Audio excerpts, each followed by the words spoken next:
वासुदेवाय। ओम नमो भगवते वासुदेवाय।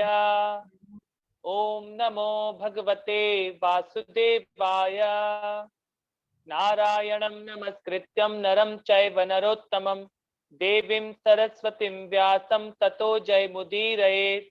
नष्टप्रायेषु अभद्रेषु नित्यं भागवत सेवया भगवती उत्तमा श्लोकैर्भक्तिर्भवति नैष्टिकी।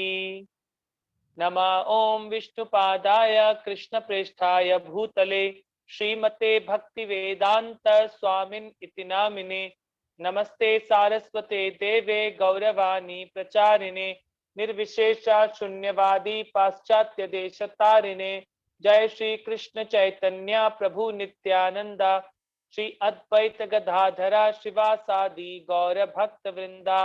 हरे कृष्णा कृष्ण कृष्णा हरे हरे हरे रामा राम रामा हरे हरे। श्री राधा वृंदावन चंद्र की जय। श्री गौर निताय की जय। श्रील प्रभुपाद की जय। श्रीमद् भागवतम की जय। Welcome all of you for today Shrimad Bhagavatam session. हम लोग फर्स्ट कैंटो का चैप्टर 5 पढ़ रहे हैं, जिसका टाइटल है नारद द्वारा व्यास देव को श्रीमद् भागवतम के विषय में आदेश। तो मैं आपको इसका पहले बैकग्राउंड बता दूं, इस चैप्टर में क्या हो रहा है। क्योंकि वेद व्यास जी ने सारे के सारे वेदों का संकलन कर लिया है और नारद मुनि अब उनके सामने आए हैं, परंतु इतना सब पूरा ज्ञान देने के बाद भी वेद व्यास जी क्या है, उनके हृदय में वैक्यूम हो रहा है, वो डिससेटिस्फाई हो रहे हैं ये सारा ज्ञान देने के बाद भी। तो अब नारद मुनि जब वहां प्रकट होते हैं, नारद मुनि जब आते हैं वहां पर उनकी कुटिया में, तो वेद व्यास जी फिर अपनी इस प्रॉब्लम को उनको बताते हैं कि मैंने सब ज्ञान निष्ठा के साथ, सच्चाई के साथ सब कुछ अच्छे से दिया है, परंतु फिर भी मैं सेटिस्फाई नहीं हो रहा हूं। मेरे हृदय में इस प्रकार का ये विश्लेषण हो रहा है, मैं बहुत परेशान हो रहा हूं। तब फिर नारद मुनि उनको गाइड करना प्रारंभ करते हैं, क्योंकि आपने अभी तक भगवान के बारे में ऐसा कोई डायरेक्ट लिटरेचर नहीं दिया है जिससे क्या हो सके, इस कलयुग के लोग भगवान को डायरेक्ट समझ सकें, ऐसा अभी तक आपने नहीं दिया है। इसीलिए क्या है, आप बहुत परेशान हो रहे हैं। तो जब वो इनको इस प्रकार गाइड करते हैं, और ये श्रीमद् भागवतम अभी कौन किसको सुना रहा है, ये सूत गोस्वामी सुना रहे हैं शौनक आदि ऋषियों को। और शौनक आदि ऋषियों के मन में बहुत सारे प्रश्न हैं कि ये भागवतम क्यों आया, कहां से आया ये भागवतम, किस लिए आया ये भागवतम। इसी को समझाने के लिए सूत गोस्वामी उनको ये वाला नरेशन बता रहे हैं कि नारद मुनि और वेद व्यास जी के बीच में क्या घटनाएं हुई। तो उसी घटना से ये अब नारद मुनि वेद व्यास जी को गाइड कर रहे हैं कि अब आपको आगे क्या लिखना है। तो हमने कल श्लोक नंबर 19 तक पढ़ लिया था। तो देखिए, कल श्लोक नंबर 19 में हमने लास्ट पढ़ा था कि हे प्रिय व्यास, यद्यपि भगवान कृष्ण का भक्त कभी कभी किसी न किसी कारण से नीचे गिर जाता है, लेकिन उसे दूसरों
प्रभु जी आपकी आवाज नहीं आ रही।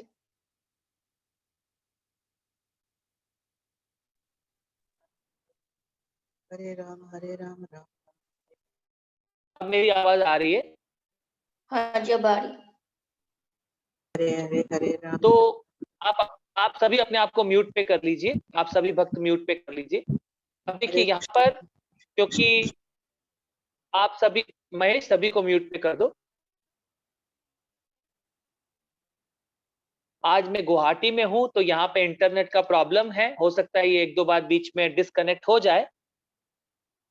तो यहाँ पर अब क्या बता रहे हैं, जो इस श्लोक के माध्यम से हमने कल 19वें श्लोक में देखा था कि जो भगवान का भक्त होता है, हो सकता है किसी न किसी रीजन से इस भौतिक संसार में फिर से गिर जाए, फिर से अटैच हो जाए, परंतु फिर भी क्या होता है, क्योंकि उसने भगवान की भक्ति को किया हुआ है, वो इस कर्मियों की तरह भौतिक संसार के जो 4 दुनियों में नहीं पड़ता है। भगवान बोलते हैं अगर किसी ने इस डील को कर लिया है तो क्या है, आपका परमानेंट क्रेडिट होता है।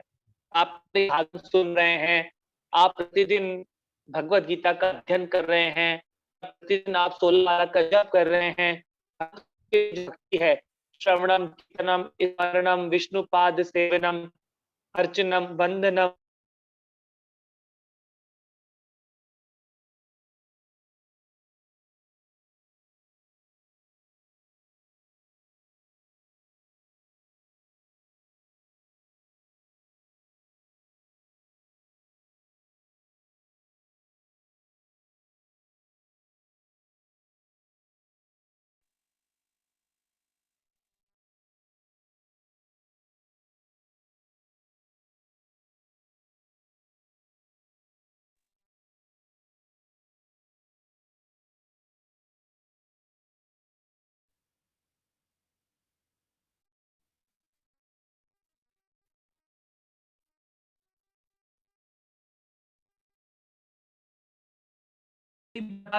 आपने सबसे इम्पोर्टेंट चीज है पूरे, तो आपने सबसे इम्पोर्टेंट नॉलेज है जो भगवान के बारे में, भगवान को डायरेक्ट इंडिकेट अभी तक आपने किसी भी लिटरेचर में नहीं किया है। और हमने कल के श्लोक से समझा था, जो 19वें नंबर का श्लोक था, उसमें क्या बता रहे, वो जो भगवान के परम वैष्णव होते हैं, भगवान के भक्त होते हैं, कई बार किसी न किसी परिस्थिति की वजह से हो सकता है इस भौतिक संसार में वो फिर से इस भौतिक संसार में गिर जाए। जैसे कि हमने एक एग्जाम्पल समझा था, जो भरत महाराज थे, भरत महाराज इवन दो पूरे दुनिया के चक्रवर्ती सम्राट थे, भरत महाराज पूरी दुनिया को त्याग कर जंगल में जाकर भगवान की तपस्या कर रहे थे, जो साधना कर रहे थे, फिर भी क्या हुआ उनके साथ, वो किसी न किसी हिरण के बच्चे से अटैच हो गए और उनको नेक्स्ट जन्म एक हिरण का मिला। परंतु क्योंकि उन्होंने डिवोशनल सेवा की हुई थी तो भगवान ने उन कृपा कर उनके हृदय में उनको याद रहा मैंने अपना जन्म कैसे, ये मुझे हिरण का जन्म मिला है। फिर उन्होंने उनको नेक्स्ट जन्म भगवान ने एक वापस से एक ब्राह्मण परिवार में जन्म दिया। तो ये भगवान की कृपा होती है, जो भगवान की जो हम भक्ति कर रहे हैं ये कैसी है, हमारे जीवन में परमानेंट होती है, इसमें हमें कोई नुकसान नहीं होता है। It's a eternal credit for you. तो आप भले कुछ एक माला भी अगर आपने कहीं जीवन में जप की है, एक बार भी कोई कृष्ण का नाम लिया है, तो वो आपके लिए यहाँ पे इटर्नल होता है। और इस भौतिक संसार के जितने भी कार्य हैं वो आपको किसमें फंसाते हैं, पाप और पुण्यों के कर्मों में आपको इस भौतिक संसार के चक्र में फिर से डाल देते हैं। तो इसीलिए हमें क्या करना चाहिए, हमारी हर एक्टिविटी को कृष्णा से रिलेशन बना देना चाहिए। हमारे हर कार्य को हमें कृष्णा से जोड़ देंगे तो हम इस भव बंधन से निकल पाते हैं। तो हमने कल ये श्लोक नंबर 19 तक पढ़ लिया था। आज हम श्लोक नंबर 20 से प्रारंभ करेंगे। अब देखिए बहुत इंपॉर्टेंट श्लोक है 20 नंबर का। भगवान बोल रहे हैं, नारद मुनि किसको गाइड कर रहे हैं, ये नारद मुनि बोल रहे हैं व्यास देव जी को। हम 20वें नंबर के श्लोक में हैं, इदं हि विश्वं भगवान् बीतो यतो जगस्था निरीश्व संभवा तद्भि स्वयं वेद भगवस्तथापि ते प्रादेश मात्रम भवता प्रदर्शितम। बोल रहे हैं पूर्ण पुरुषोत्तम स्वयं विश्व स्वरूप हैं, तथापि उनमें निर्लिप्त निर्लिप्त भी हैं। उन्हीं से यह दृश्य जगत उत्पन्न हुआ है, उन्हीं पर टीका है और उन्हीं संहार के बाद उन्हीं में प्रवेश करता है। तुम इस सबके विषय में जानते हो, मैंने तो केवल सारांश भर प्रस्तुत किया है। तो नारद मुनि वेद व्यास जी को बोल रहे हैं भगवान के बारे में, अब वो बता रहे हैं कि भगवान, ये बहुत इंपॉर्टेंट श्लोक है, इसमें वो बहुत सारे एग्जाम्पल से समझाएंगे कि भगवान का क्या फीचर होता है। हमने समझा था कि भगवान जब इस पूरी क्रिएशन को करते हैं, कैसे करते हैं भगवान, सबसे पहले भगवान अपने आप को एक्सपेंड करते हैं, कैसे, कारणोदक्षाय विष्णु के रूप में, जो कारणा जल में लेटे रहते हैं। फिर वही कारणोदक्षाय विष्णु के जितना भी ये बहुत बड़ा महत्व होता है, उनके शरीर से बहुत सारे यूनिवर्स निकलते हैं। फिर कारणोदक्षाय विष्णु जब उस पर ग्लांस करते हैं तो क्या होता है, ये महत्व एजिटेट होता है। और फिर क्या करते हैं, वही सेम कारणोदक्षाय विष्णु अपने आप को एक्सपेंड करते हैं, किसमें, गर्भोदक्षाय विष्णु के रूप में। फिर गर्भोदक्षाय विष्णु के नेवल से ब्रह्मा जी प्रकट होते हैं, और जो ब्रह्मा जी हैं फिर सेकेंडरी क्रिएशन को करना प्रारंभ करते हैं, और हर कण कण के साथ भगवान विद्यमान होते हैं। तो यहाँ पे बता रहे हैं वो कि ये जो पूरा का पूरा कंप्लीट यूनिवर्स है, कंप्लीट सब कुछ, जितनी भी भगवान की एनर्जी है, ये भी एक भगवान का ही स्वरूप है। वो इस तरह वहां पे इंडिकेशन बता रहे हैं कि भगवान क्या है, सब कुछ भगवान भी है और भगवान इससे अलूफ भी है। ये सब कुछ भगवान की एनर्जी है। भगवान की 3 प्रकार की एनर्जीज होती हैं। पहली होती है बहिरंग शक्ति, दूसरी होती है अंतरंग शक्ति, और तीसरी होती है तटस्थ शक्ति। तो ये सारी क्या है, भगवान की बहिरंग शक्ति है। ये है तो भगवान की ही, परंतु फिर भी भगवान से अलूफ रहते हैं भगवान। हम इस एग्जाम्पल को प्रभुपाद जी यहाँ बहुत अच्छे एग्जाम्पल से समझते हैं। जैसे मान लीजिए पेड़ होता है, एक बहुत सुंदर सा पेड़ है, उस पेड़ में क्या है, बहुत सारी जड़ें रूट भी है, बहुत सारी। फिर उसके बाद एक पेड़ का मेन ट्रंक होता है, मेन जो हिस्सा होता है, इसको हम लकड़ी का बहुत मोटा बड़ा सा एक हिस्सा होता है, मेन ट्रंक। उसके बाद उसकी बहुत सारी ब्रांचेस होती हैं, फिर उसमें बहुत सारे पत्ते लगे हुए होते हैं, टहनियां होती हैं, उसमें बहुत सारे फल होते हैं, फूल होते हैं। तो मान लीजिए हम किसी पेड़ के पत्ते को इंगित करें और बोलें कि ये पेड़ है, यस वो पेड़ है, करेक्ट। मान लीजिए उस पेड़ के पत्ते को, आप एक पत्ते को तोड़ लाइए, और फिर क्या हम बोलते हैं कि वो एक क्या है, वो एक पेड़ है? नहीं, हम ऐसा नहीं बोलते। हम क्या बोलते हैं, ये एक पत्ता है। तो इसी तरह भगवान क्या इंगित कर रहे हैं कि ये सब कुछ भगवान है, सब कुछ, जितनी भी भगवान की मटेरियल एनर्जी है या भगवान की स्पिरिचुअल एनर्जी है, ये सब कुछ भगवान है। तो हाँ क्या है, फिर भी भगवान इससे अलूफ रहते हैं।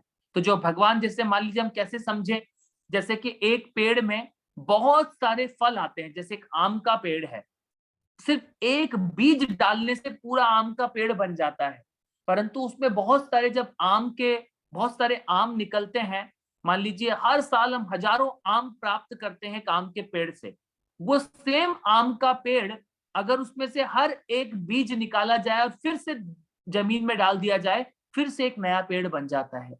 तो ये भगवान की क्रिएशन को इस तरह समझा रहे हैं। भगवान क्या है, भगवान का इम्पर्सनल फीचर भी है और भगवान का पर्सनल फीचर भी है। जैसे हम समझते हैं कि आत्मा क्या है, ममे वांशो जीव लोके जीव भूते सनातना। तो यहाँ पे पार्ट एंड पार्सल, हम भगवान के पार्ट भी हैं और हम भगवान के पार्सल भी हैं, परंतु ये कंप्लीट क्या है, सब कुछ भगवान है, सब कुछ। ये भगवान का एक फीचर होता है जिसको ब्रह्मन फीचर बोलते हैं। तो ये फीचर के अंदर सब कुछ इंक्लूड है। जितना भी ये आपको ये भौतिक संसार का पूरा प्रकृति दिख रहा है, ये एक तरह से भगवान का ही फीचर है, और ये भगवान का इम्पर्सनल फीचर हो जाता है। परंतु भगवान का पर्सनल फीचर, भगवान खुद भी एग्जिस्ट करते हैं श्याम सुंदर के रूप में, राधा वृंदावन चंद्र के रूप में, राधा माधव के रूप में। ये भगवान अपने पर्सनल फॉर्म में गोलक वृंदावन धाम में, वो श्याम सुंदर के रूप में भगवान खुद भी वहां पे उपस्थित होते हैं। तो ये भगवान की यहाँ पर इम्पर्सनल फीचर को भी समझाने का प्रयास कर रहे हैं, और भगवान को पर्सनल। तो वेदव्यास जी क्या बोल, नारद मुनि क्या बोल रहे हैं कि एवरीथिंग इज कृष्णा, सब कुछ भगवान है। तो यहाँ पे इस श्लोक को यूं क्यों बता रहे हैं क्योंकि जो भौतिक संसार के प्राणी है वो भगवान को नहीं समझ पा रहे हैं। तो इसीलिए वो यहाँ पे क्लियर कर रहे हैं कि जो इम्पर्सनल फीचर है वो भी भगवान का फीचर है, और जो भगवान खुद है वो भी भगवान का फीचर है। तो सब कुछ भगवान से निकलता है, ऐसा वो यहाँ पर इस श्लोक के माध्यम से इंगित कर रहे हैं। क्या बोल रहे हैं वो? पूर्ण पुरुषोत्तम भगवान स्वयं विश्व स्वरूप हैं, तथापि उससे निर्लिप्त भी हैं। तो भगवान क्या है? सब कुछ भगवान है, परंतु भगवान उससे अलूफ भी रहते हैं। भगवान का एक पर्सन भी है, भगवान इज ए पर्सन, और वो अपने गोलक वृंदावन धाम में भी रहते हैं। वो भगवान की एनर्जीज होती हैं भगवान की। जैसे कि हम इस एग्जाम्पल को कैसे समझें? मान लीजिए भारत के प्रधानमंत्री हैं नरेंद्र मोदी जी, वो अपनी शक्तियों से क्या कर सकते हैं? पूरे भारत को चलाते हैं। वो जल सेना को, थल सेना को, जितनी भी सेनाएं हैं, जितने भी डिपार्टमेंट हैं, वो उनकी एनर्जीज है, उनके पास पावर है, और उस पावर से ये पूरे भारत का वो मैनेजमेंट संभालते हैं। तो ये तो एक छोटा सा हो गया एग्जाम्पल। जैसे कि मान लीजिए इस संसार में देखते हैं हम कि अंतरिक्ष में इन वैज्ञानिकों ने छोटे छोटे से क्या बनाए हुए हैं? छोटे छोटे से हम समझते हैं सैटेलाइट बनाते हैं, और वो सैटेलाइट को ऊपर आकाश में छोड़ देते हैं, और यहाँ बैठे बैठे लेबोरेटरी में कंट्रोल करते हैं। ऐसे ही भगवान जो अनलिमिटेड सुप्रीम पर्सन है, उन सुप्रीम पर्सन ने बड़े बड़े यूनिवर्स बनाए होते हैं। वो कोई सैटेलाइट छोटा मोटा काम नहीं करते भगवान, तभी तो भगवान है वो। तो वो क्या है? बड़े बड़े यूनिवर्स छोड़ देते हैं, और वो हवा में तैरते रहते हैं। जैसे ये पृथ्वी है, अब ये पूरी पृथ्वी हवा में तैर रही है ना, 1,06,000 किलोमीटर प्रति घंटे की रफ्तार से घूमती है ये पृथ्वी। कौन डालता है इसमें ऐसा पेट्रोल जो ये पृथ्वी घूम पाती है? कौन ये सब पूरी एनर्जी को चलाता है? तो वो सुप्रीम भगवान क्या है? वो अनलिमिटेड है। हर चीज में कृष्णा अनलिमिटेड है। तो उन भगवान को यहाँ पर इंगित कर रहे हैं नारद मुनि, वेद व्यास जी को बता रहे हैं कि अब तुम क्या करो, ये जो भगवान है उस भगवान के बारे में तुमने अभी तक नहीं लिखा है। तो वो उनको डायरेक्शन दे रहे हैं कि अब आप ऐसा करिए, भगवान के बारे में लिखिए। तो इस श्लोक में उन्होंने क्या बोला है 20वें नंबर के श्लोक में, कि पूर्ण पुरुषोत्तम भगवान स्वयं विश्व स्वरूप है, तथापि उससे निर्लिप्त भी हैं। उन्हीं से यह दृश्य जगत उत्पन्न हुआ है, उन्हीं पर टिका है, और संहार के बाद उन्हीं में प्रवेश करता है। तुम इन सब के विषय में जानते हो, मैंने तो केवल सारांश भी प्रस्तुत किया है। तो नारद मुनि क्या बोल रहे हैं कि ये सब कुछ भगवान पे डिपेंड करता है। भगवान भगवत गीता में भी बताते हैं कि ये पूरा भौतिक संसार मुझ पे टिका रहता है, फिर भी भगवान इससे अलग रहते हैं। तो ये भगवान को सबसे इंपॉर्टेंट फीचर है भगवान का। तो वो यहाँ पर भगवान को इस तरह ग्लोरिफिकेशन कर रहे हैं भगवान का इस श्लोक के माध्यम से, ताकि क्या हो सके, इन भगवान की लीलाओं, जो इतने ग्रेट भगवान हैं, उनकी लीलाओं को हम ग्लोरीफाई कर सकें, उनके नाम गुण रूप सबको हम ग्लोरीफाई कर सकें उस सुप्रीम भगवान को। इस तरह वो उनको इस भगवान के फीचर को बता रहे हैं, नारद मुनि वेद व्यास जी को बोल रहे हैं। अब देखिए अगले श्लोक पर आते हैं हम। अगला श्लोक है श्लोक नंबर 21। उसमें बोल रहे हैं वो, त्वात्मनात् मान मवेय मोदकम परस्य पुंसा परमात्मना कलाम अजा प्रजातम जगत शिवायत तन्मया महानुभाव युदयो अधि जगयताम। अब बोल रहे वो, तुम में पूर्ण दृष्टि है, तुम पूर्ण पुरुषोत्तम भगवान को जान सकते हो, क्योंकि तुम भगवान के अंश के रूप में विद्यमान हो। यद्यपि तुम अजन्मा हो, लेकिन समस्त लोगों के कल्याण हेतु इस पृथ्वी पर प्रकट हुए हो। अतः भगवान श्री कृष्ण की लीलाओं का अधिक विस्तार से वर्णन करो।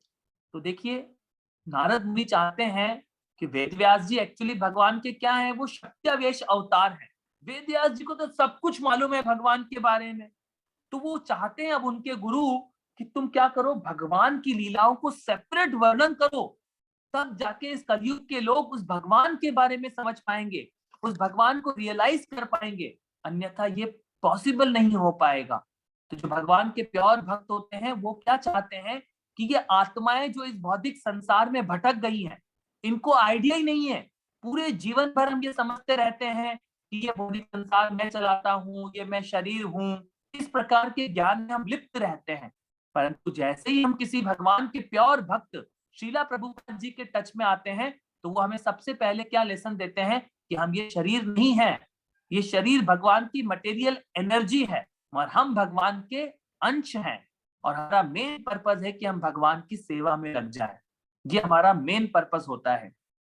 तो यहाँ पे वो उनको बोल रहे हैं कि तुम में पूर्ण दृष्टि है, तुम पूर्ण पुरुषोत्तम भगवान को जान सकते हो, क्योंकि तुम भगवान के अंश के रूप में विद्यमान हो। यद्यपि तुम अजन्मा हो, लेकिन समस्त लोगों के कल्याण हेतु इस पृथ्वी पर प्रकट हुए हो। अतः भगवान श्री कृष्ण की लीलाओं का अधिक विस्तार से वर्णन करो। तो हम क्या हैं? एक्चुअली हम सभी अजन्मा हैं। अजन्मा से मतलब क्या होता है? ये बार बार सिर्फ बॉडी चेंज हो रही है, परंतु हम अजन्मा हैं।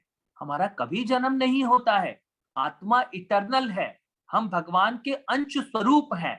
तो ऐसा वो यहाँ पर बताने का प्रयास कर रहे हैं। अब देखिए इसका तात्पर्य पढ़ते हैं। बहुत सुंदर सा तात्पर्य दिया है श्रील प्रभुपाद जी ने। श्रील व्यास देव भगवान श्री कृष्ण के शक्त्यावेश अवतार हैं। वे भौतिक जगत के पतित जीवों के उद्धार हेतु अपनी अहेतुकी कृपावश अवतरित हुए। पतित तथा विस्मृत जीव भगवान की दिव्य प्रेमा भक्ति सेवा से विच्छिन्न रहते हैं। सारे जीव भगवान के अंश हैं और उनके सनातन सेवक हैं। अतएव सारा वैदिक साहित्य इन्हीं पवित्र जीवों के लाभ हेतु कर्मबद्ध किया गया है। पतित जीवों का यह कर्तव्य है, पतित जीवों का यह कर्तव्य है कि ऐसे साहित्य का लाभ उठाएं जो भव बंधन से अपने को मुक्त करें। यद्यपि श्री नारद ऋषि श्रीला व्यासदेव के औपचारिक गुरु हैं, लेकिन श्रीला व्यासदेव गुरु पर निर्भर नहीं है, क्योंकि वे मूल रूप से अन्य सबों के गुरु हैं। चूंकि वे आचार्य का कार्य कर रहे हैं, अतः उन्होंने अपने आचरण से लोगों को यह प्रदर्शित किया कि मनुष्य को गुरु बनाना चाहिए, भले ही वह साक्षात ईश्वर ही क्यों न हो। भगवान कृष्ण, भगवान श्री राम तथा भगवान श्री चैतन्य महाप्रभु सभी ने परमेश्वर के अवतार होते हुए भी औपचारिक गुरु स्वीकार किए। यद्यपि अपने दिव्य स्वभाव के कारण वे समस्त ज्ञान के आगार थे। सामान्य जनता को भगवान श्री कृष्ण के चरण कमलों का दिशा निर्देशन करने के लिए वे स्वयं व्यासदेव के अवतार के रूप में भगवान की दिव्य लीलाओं का उद्घाटन कर रहे हैं। तो देखिए, व्यासदेव इवन तो भगवान का शक्त्यावेश अवतार है, भगवान खुद है, फिर भी उन्होंने किस प्रकार बिहेवियर किया है कि मुझे क्या हो रहा हूं, मैं व्याकुल हो रहा हूं। और उन्होंने किसकी सहायता ली? उन्होंने नारद मुनि, अपने गुरु को अपने को समर्पित किया है। तो यहाँ पे इंपॉर्टेंट पॉइंट आता है, एक बार जब श्रीला प्रभुपाद जी अमेरिका में प्रचार कर रहे थे, तो उस प्रचार में वहां पर क्या होता है, जब वो क्लास दे रहे थे प्रभुपाद जी, तो वहां पर एक अमेरिकन लड़की आती है उस क्लास में, और वो प्रभुपाद जी के लिए बहुत सारे मैंगोज लेकर आती है, बहुत सारे आम लेकर आती है, और प्रभुपाद जी को वो देती है। तो प्रभुपाद जी अपने असिस्टेंट को बोलते हैं कि तुम इसको मैंगो को काटो और सभी में डिस्ट्रीब्यूट कर दो। तो उनका जो असिस्टेंट था वो नाइफ लेकर उस मैंगो को काटने का प्रयास करता है, परंतु उस मैंगो में से जूस निकलकर उसकी शर्ट पे गिरने लगता है और वो मैंगो को अच्छे से नहीं काट पा रहा था। तो तुरंत प्रभुपाद जी उसी माता जी से फिर रिक्वेस्ट करते हैं कि a young girl, can you come and cut this mangoes and distribute. तो वो माता जी तुरंत आती है, वो लेडी आती है और वो सारे मैंगो को बहुत अच्छे से क्यूब की तरह बहुत सुंदर तरीके से काट देती है और सभी में डिस्ट्रीब्यूट करती है। तो प्रभुपाद जी अपने असिस्टेंट को बोलते हैं कि देखो, एक आम काटने के लिए भी तुम्हें गुरु की जरूरत है। एक्चुअली एक आम, एक सिंपल सा काम करने के लिए भी तुम्हें एक टीचर चाहिए। तो क्या ये भक्ति सीखने के लिए तुम्हें टीचर नहीं चाहिए? तुम्हें गुरु की कोई आवश्यकता नहीं है। लोग बोलते हैं ना, अरे प्रभु जी हमें गुरु की क्या आवश्यकता है, हम सारा काम खुद ही कर लेंगे, हमें क्या जरूरत है, हम तो कृष्णा को ही गुरु बना लेंगे। तो भगवान बोलते हैं नहीं, ऐसा नहीं है कि हमें हमारे जीवन में जब तक प्रभुपाद जी नहीं मिलेंगे, भगवान का एक प्योर भक्त हमें डायरेक्शन नहीं देगा, तब तक हम भगवान को नहीं समझ सकते। इवन भगवान श्री कृष्ण जो इस पूरे यूनिवर्स के क्रिएटर हैं, वो सब कुछ हैं, जब वो इस धरती पर लीला करने के लिए आते हैं तो उन्होंने भी सांदीपनि मुनि को अपना गुरु बना के दिखाया। जब भगवान श्री राम आए, उन्होंने भी वशिष्ठ मुनि को अपना गुरु बना के दिखाया। जब चैतन्य महाप्रभु आए तो उन्होंने भी ईश्वरपुरी को अपना गुरु बना के बताया। तो क्या बताना चाह रहे हैं यहाँ पर इस श्लोक के माध्यम से? वेदव्यास जी ने भी अपने गुरु नारद मुनि को बनाया, तो इसी तरह हमें भी क्या करना है, प्रभुपाद को अपने हृदय में बसाना होगा। अगर हम भगवान के एक प्योर भक्त को, एक प्योर वैष्णव को अपने हृदय में बसा लेते हैं, तो उससे क्या होता है, हम भगवान बहुत प्रसन्न होते हैं और इस भक्ति में हम बहुत स्पीड से आगे बढ़ पाते हैं। तो ये सबसे इम्पोर्टेंट पॉइंट है आज के श्लोक पर, हमें क्या करना है, हमारे जीवन में प्रभुपाद के साथ अपना संबंध बनाना है। क्योंकि जब हम प्रभुपाद के साथ अपना संबंध बनाएंगे तो इस ज्ञान को क्या है, हम तुरंत वो क्या करते हैं, जब हम गुरु पूजा गाते हैं तो उसमें क्या आता है, दिव्य ज्ञान हृदय प्रकाशितो। तो ये जो नॉलेज है, ये ट्रांसेंडेंटल जो ज्ञान होता है, गुरु क्या करते हैं, हमारे हृदय में इंजेक्ट कर देते हैं और हम तुरंत जो भगवान के साथ हमारा रियल प्रेम का संबंध होता है, इस ज्ञान को हमें क्या करा देते हैं, वो साक्षात्कार करा देते हैं। ये नॉलेज तो है, ये ज्ञान तो है, मगर इसको विज्ञान में हमारे हृदय में बदल देते हैं, इसको हमें वो साक्षात्कार करवाते हैं इस ज्ञान को। तो ये कौन कार्य करता है हमारे इस ज्ञान को साक्षात्कार कराने का? ये हमारे गुरु करते हैं हमारे जीवन में। तो हमें हमेशा प्रभुपाद जी का कृतज्ञ होना है, प्रभुपाद जी के चरणों में सरेंडर करके रहना है, ताकि हमें क्या हो सके, ये ज्ञान हमें अच्छे से मिल सके हमारे जीवन में और हम भी इस भक्ति में तुरंत प्रोग्रेस कर सकें और हम भगवान की इस सुंदर भागवतम को समझ सकें। और इसी एक मनुष्य जीवन में जो हमारा मेन कर्तव्य है कि हम क्या कर सके, कृष्णा के साथ अपना लविंग रिलेशन डेवलप करके भगवान की सेवा में बड़े प्रेम से लग जाएं हम लोग। तो आज की कथा को हम यह विराम देते हैं और हम अगले श्लोक से 22वें श्लोक से कल प्रारंभ करेंगे। अभी किसी का कोई प्रश्न है तो आप पूछ सकते हैं। हरे कृष्णा।